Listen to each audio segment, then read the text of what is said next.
Assalamualaikum warahmatullahi wabarakatuh. Alhamdulillahi rabbil alamin. Asyhadu an la ilaha illallah wa asyhadu anna Muhammadar Rasulullah. Allahumma salli ala sayyidina Muhammad wa ala alihi wa ashabihi ajma'in, amma ba'du.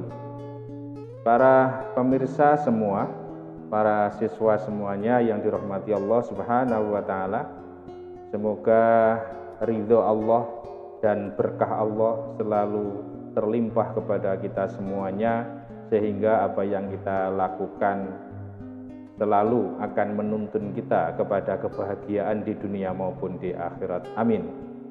Di pertemuan ini kita buka dulu dengan baca basmalah. Bismillahirrahmanirrahim. Pemirsa semuanya, di pertemuan ini kita akan membahas kelanjutan dari pertemuan sebelumnya, masih membahas tentang persamaan dasar akuntansi. Kalau di pertemuan sebelumnya kita sudah membahas tentang bagaimana mencatat transaksi yang terjadi di perusahaan ke dalam persamaan dasar akuntansi.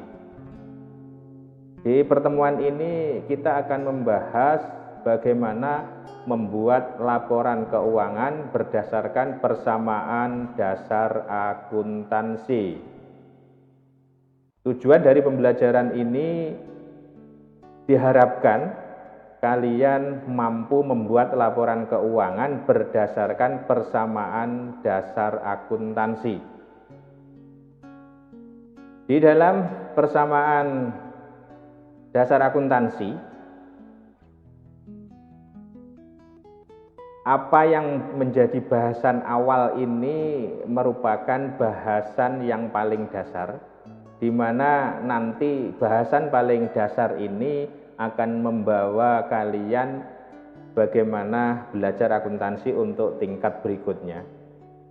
Di dalam bagian akhir dari pembahasan persamaan dasar akuntansi adalah kalian harus bisa membuat laporan keuangan. Laporan keuangan yang ada di perusahaan itu terdiri dari 3 bagian, yaitu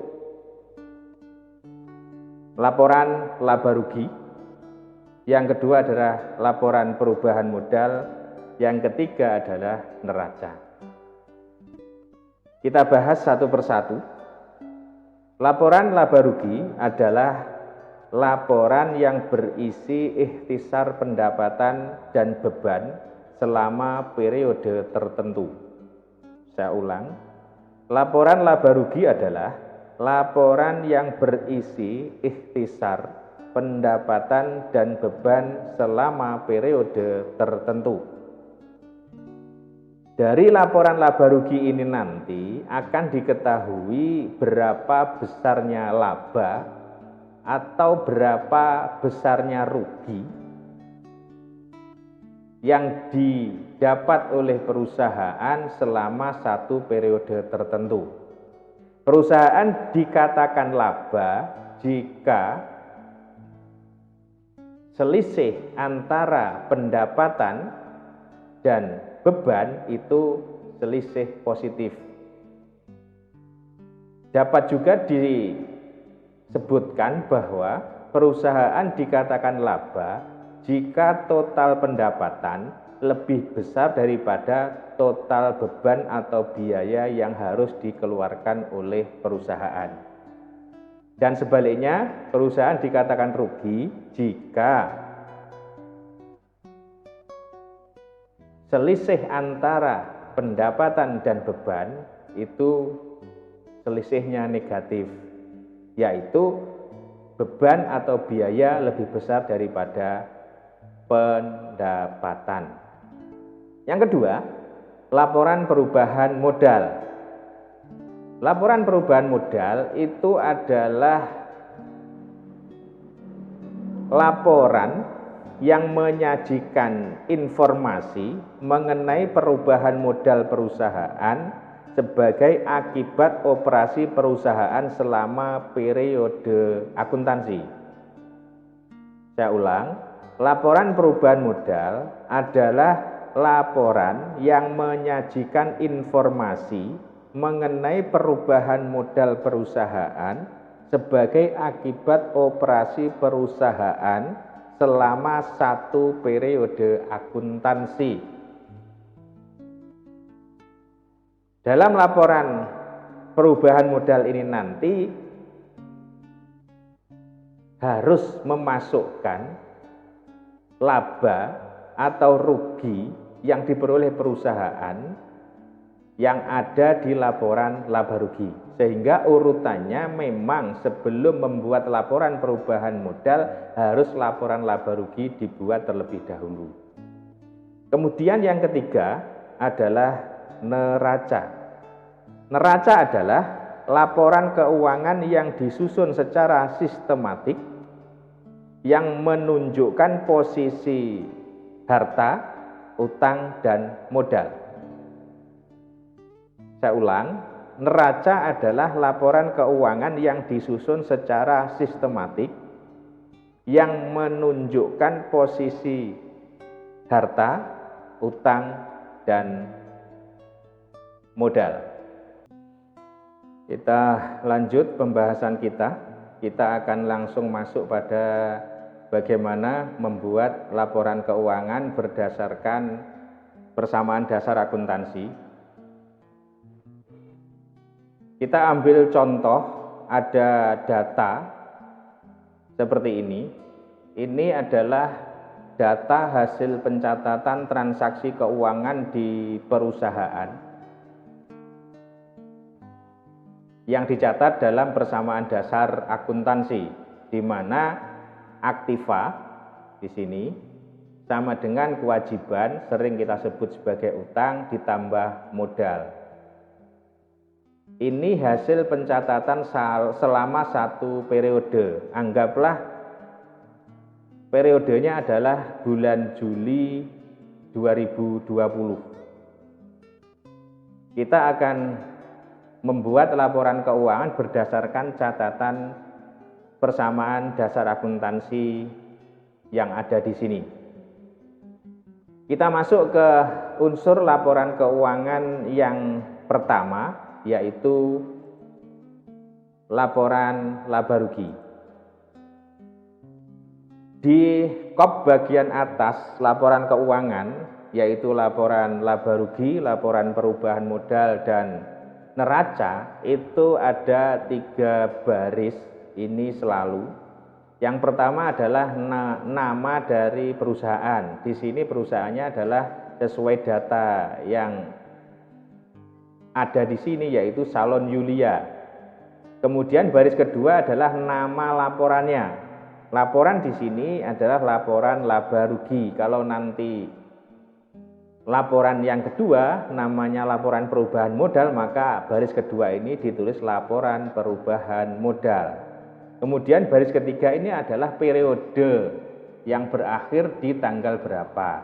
Tadi sudah kita sampaikan bahwa anggaplah periode akuntansi di pencatatan persamaan dasar akuntansi ini tadi adalah di bulan Juli, di mana bulan Juli itu berakhir tanggal 31 Juli 2020. Nah, sekarang kita akan cek, terapkan laporan laba rugi dari data transaksi di atas. Kita akan munculkan dulu semuanya, biar nanti lebih mudah akan kita bahas satu persatu. Nah, ini laporan laba rugi. Kita lihat tadi laporan laba rugi itu adalah merupakan ikhtisar pendapatan dan beban yang terjadi di perusahaan selama satu periode tertentu. Di sini pendapatan ditempatkan di awal, di mana pendapatannya sesuai data yang ada di sini hanya pendapatan jasa sebesar 8 juta rupiah. Kita rujuk dulu. Di sini kita lihat pendapatannya ada di transaksi nomor 5. Ada pendapatan 8 juta rupiah. Selain transaksi nomor 5, dicek di sini tidak ada pendapatan lagi. Maka dalam laporannya seperti ini. Karena pendapatannya hanya 1, maka langsung ditulis 1 ini. Kemudian di bagian kedua, kita ikhtisarkan beban-beban usaha yang terjadi di perusahaan. Di sini ada 1, 2, 3, 4, 5, 6. Beban sewa gedung, beban gaji, beban perlengkapan, beban penyusutan peralatan ini. Kemudian beban listrik dan beban telepon. Kita akan cross check dengan data. Ingat bahwa data yang dibuat di laporan laba rugi ini semuanya berdasar pada pencatatan pada persamaan dasar akuntansi. Apakah benar di sana ada 6 beban tadi? Kita cek bersama. Angka-angkanya juga ada di sini. Nah, sekarang kita lihat di sini paling atas transaksi nomor 4 beban sewa gedung Rp500.000.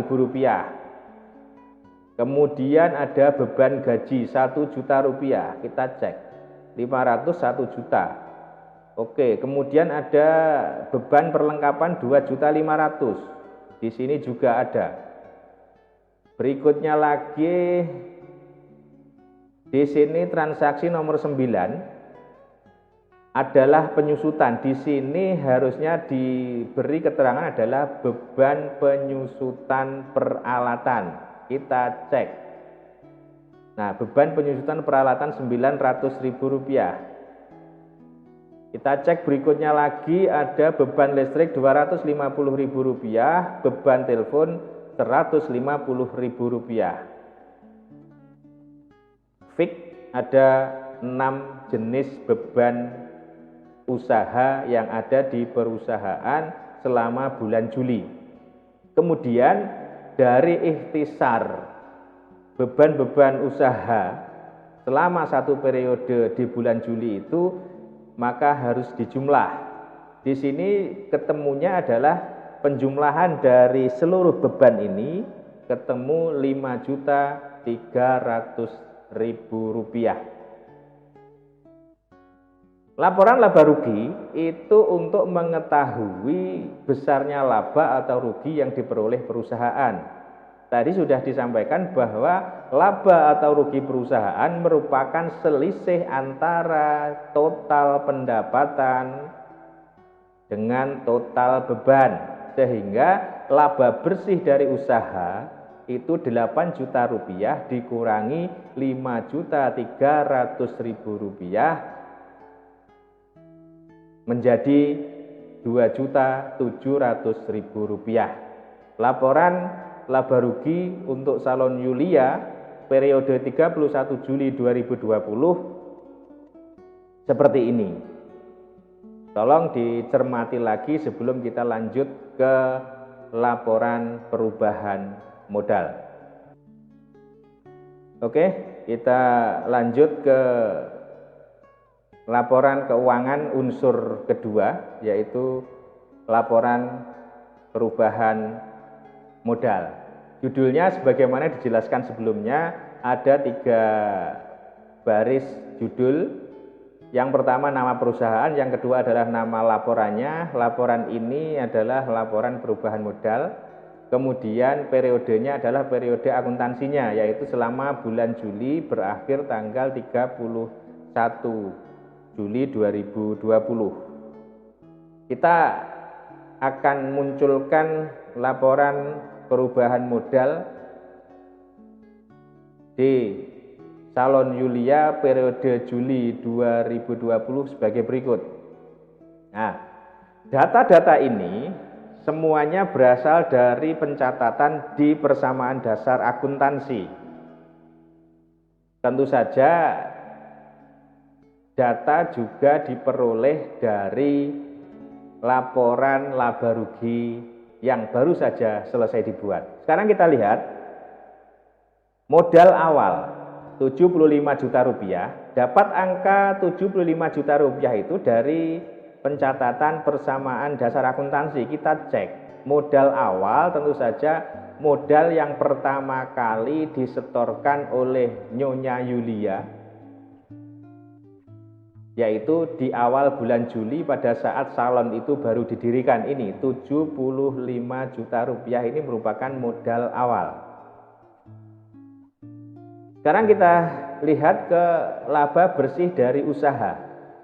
Laba bersih dari usaha ini diperoleh 2.700.000 rupiah, ini diperoleh dari laba bersih perusahaan yang ditampilkan dalam laporan laba rugi.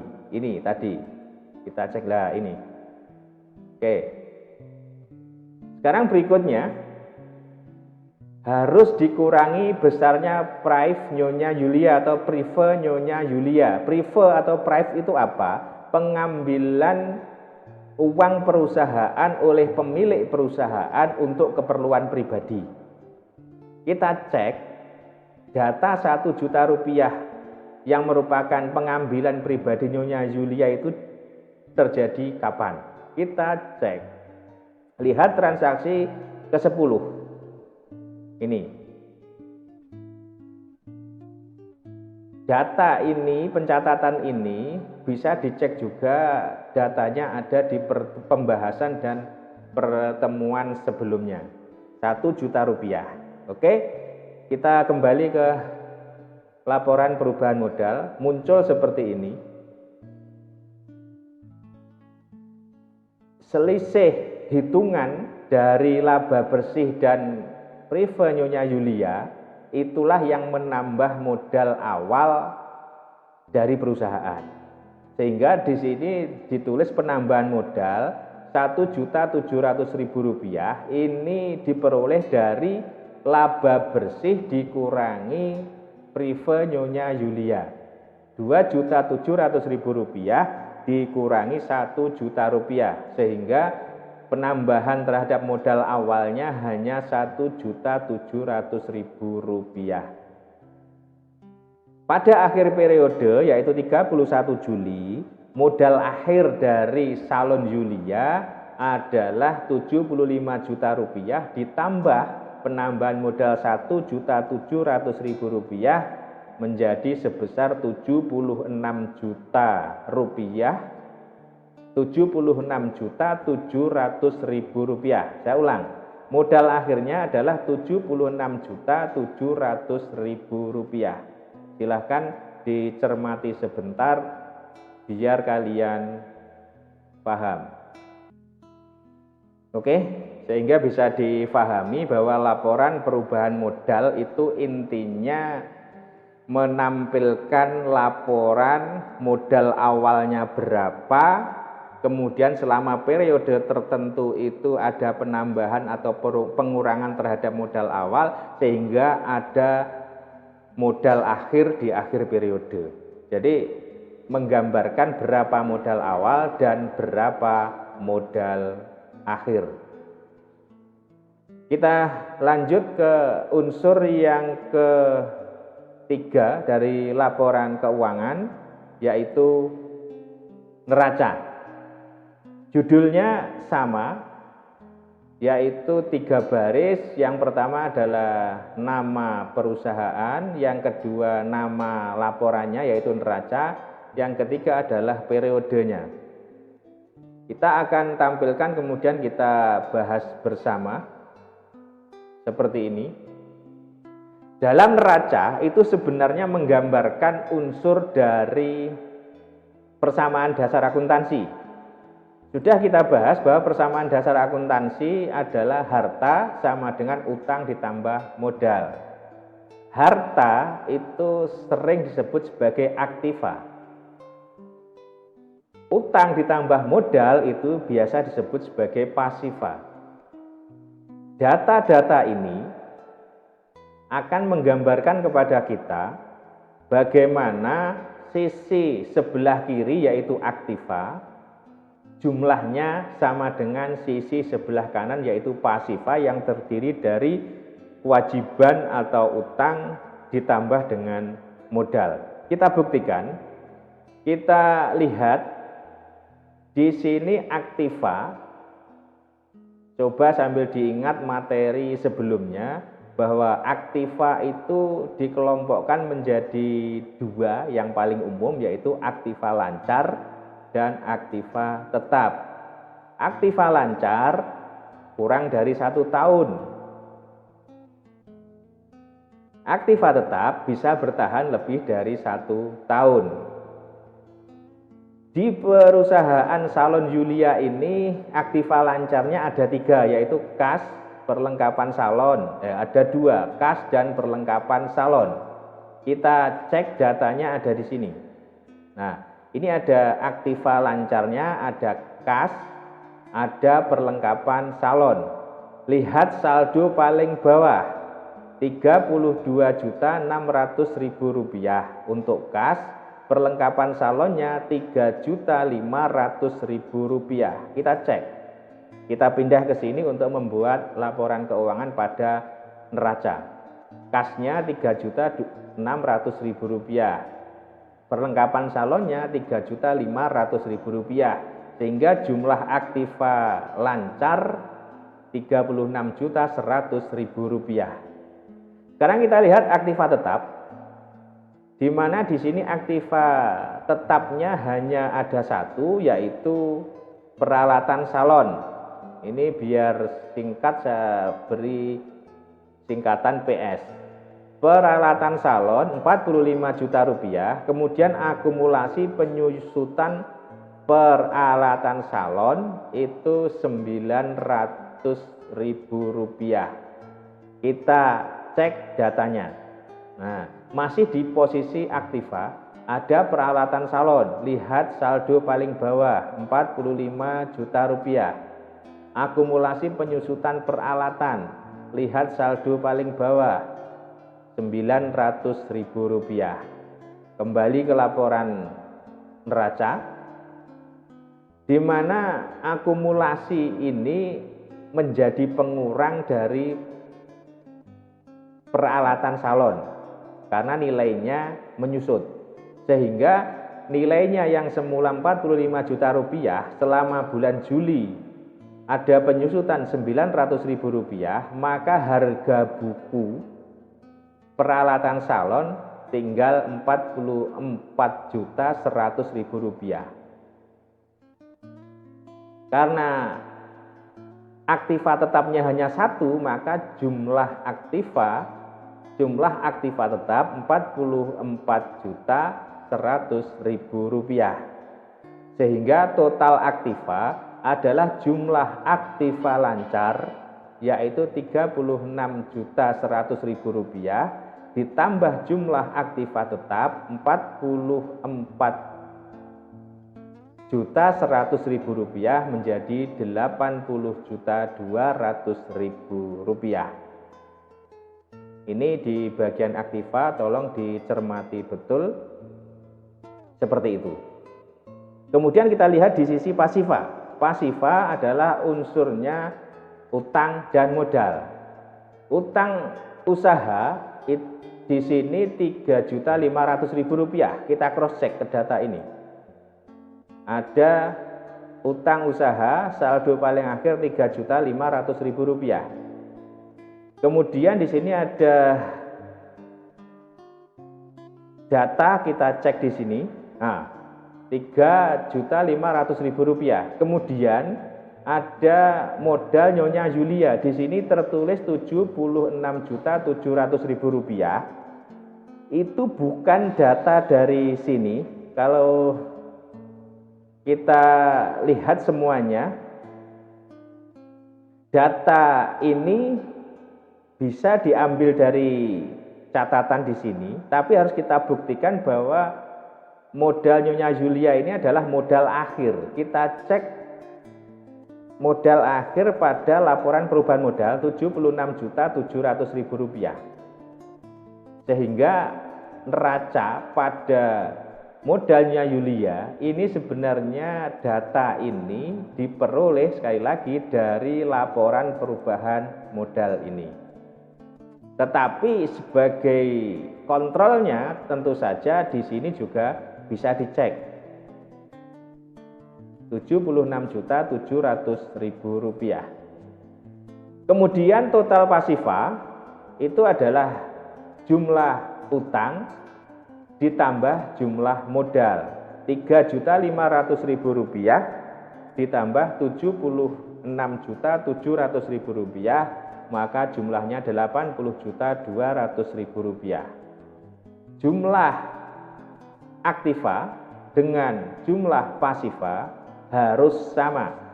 Kalau tidak sama, berarti dalam membuat laporan keuangan belum betul, atau ada catatan dalam transaksi itu yang masih keliru. Karena itu tolong dicermati lagi dari pembahasan kita tentang laporan keuangan berdasarkan persamaan dasar akuntansi. Kita review lagi sebentar bahwa laporan keuangan itu ada 3, yaitu laporan laba rugi, laporan perubahan modal, dan neraca. Laporan laba rugi itu merupakan ikhtisar dari seluruh pendapatan dengan ikhtisar seluruh beban. Kemudian dihitung, ketemulah selisihnya. Kalau selisih positif, artinya lebih besar pendapatan, maka dikatakan laba. Tapi kalau nanti sampai terjadi ada selisih negatif, lebih besar bebannya, maka itu dikatakan rugi. Kemudian berikutnya, untuk laporan perubahan modal itu menggambarkan berapa besarnya modal awal ditambah laba bersih, kemudian dikurangi prive kalau ada, maka ketemulah jumlah akhir, itu merupakan modal akhir. Unsur terakhir yaitu neraca, ini sebenarnya adalah unsur dari persamaan dasar akuntansi. Harta sama dengan utang ditambah modal, aktiva sama dengan pasifa. Di sini aktiva itu terdiri dari aktiva lancar dan aktiva tetap, dihitung semuanya jangan sampai terlewat, ketemulah jumlah tertentu. Kemudian pasifanya merupakan akumulasi dari jumlah utang dan jumlah modal. Kalau catatan di perusahaan itu dalam akuntansinya tidak ada masalah atau bisa dikatakan pencatatannya betul, bisa dipastikan bahwa neraca ini akan menghasilkan catatan angka total aktiva sama dengan total pasifa. Dua sisi itu balance. Para pemirsa semua yang dirahmati Allah Subhanahu wa taala, inilah bahasan kita di pertemuan ini. Mudah-mudahan memberikan manfaat kepada kita semuanya. Jangan lupa tujuan dari pembelajaran ini adalah kalian nanti harus mampu membuat laporan keuangan berdasarkan persamaan dasar akuntansi. Untuk bisa membuat laporan keuangan, kalian memahami materi ini, kemudian kalian harus berlatih. Selamat berlatih menggunakan modul kalian, dan mudah-mudahan belajar kalian semuanya bisa lancar dan selalu diberikan kesehatan dan kemudahan oleh Allah Subhanahu wa taala. Itu pembahasan kita cukupkan, kurang lebihnya mohon maaf. Billahi taufik wal hidayah. Wassalamualaikum warahmatullahi wabarakatuh.